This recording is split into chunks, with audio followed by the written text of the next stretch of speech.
Once upon a time, in a small village surrounded by green mountains and sparkling waterfalls, a girl named Lila.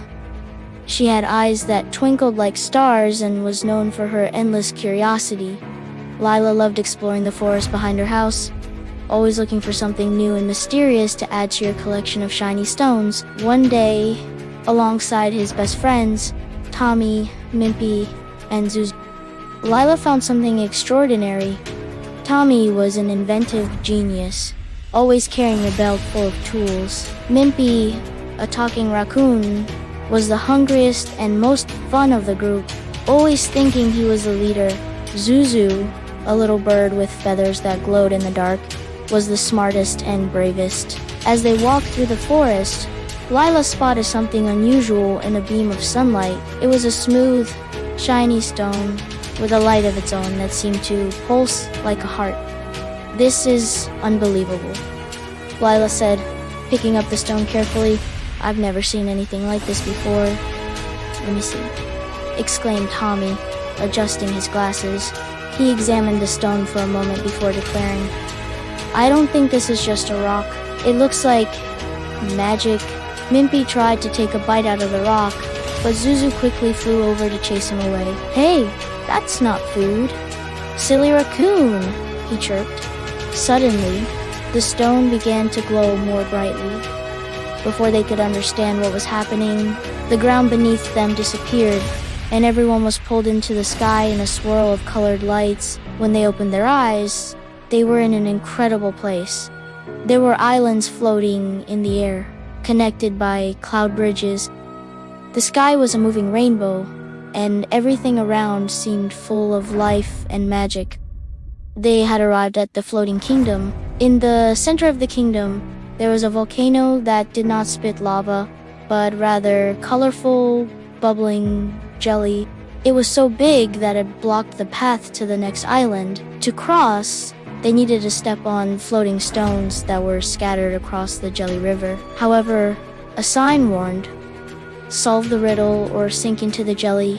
Lila read aloud, "I am soft as a cloud, but I do not fly. Who am I?" They became thoughtful. Mimpy tried to answer, "A marshmallow pillow." The stones beneath his feet began to sink. "Wait," Lila shouted. "The answer is simple. It's a pillow."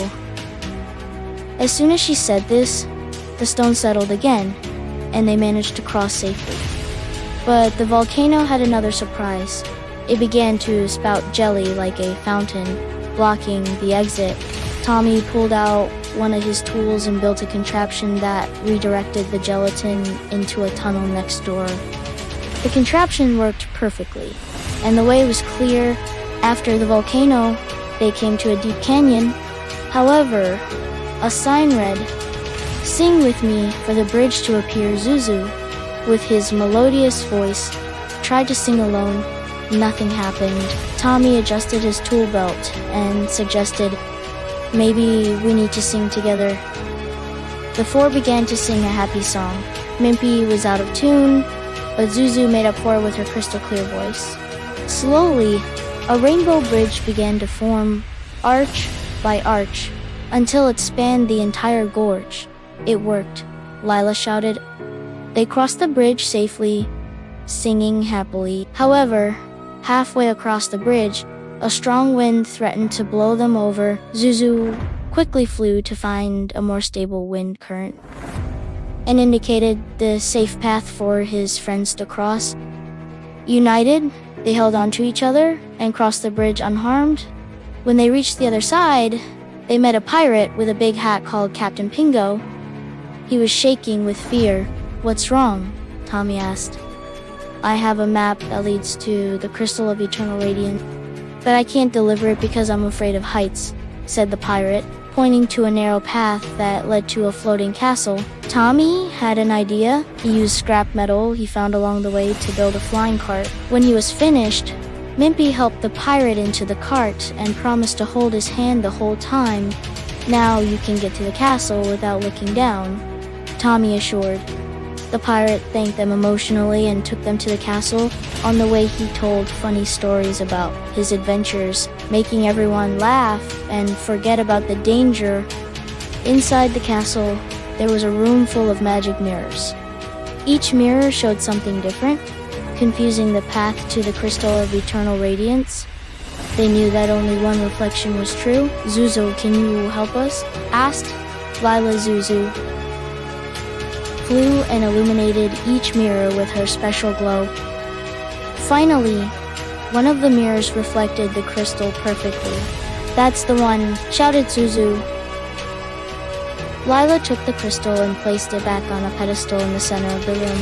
Immediately, the castle began to glow, and the floating kingdom rose higher into the sky, brighter than ever. However, when placing the crystal, an alarm sounded.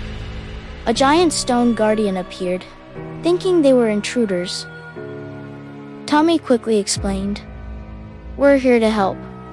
Look, we've returned the crystal." The guardian looked at the pedestal, realized that the crystal was safe, and bowed in gratitude. He revealed a portal that would take them back to the village. The king of the floating kingdom appeared and thanked the group. He gave each of them a magic medal as a token of gratitude. When they returned to the village, Lila kept the magic stone in her collection, while Tommy, Mimpy, and Zuzu planned their next adventure. As they looked up at the sky, now brighter than ever, knew they would always have a special place in the floating kingdom, and that new magical adventures awaited them. And so everything ended happily, with friends ready to face more mysteries and challenges together. So, did you like the video? Then don't forget to subscribe to the channel and activate the notification bell to receive all the next videos and news from the channel. And don't forget to leave in the comments which part of this story you liked the most. See you in the next video.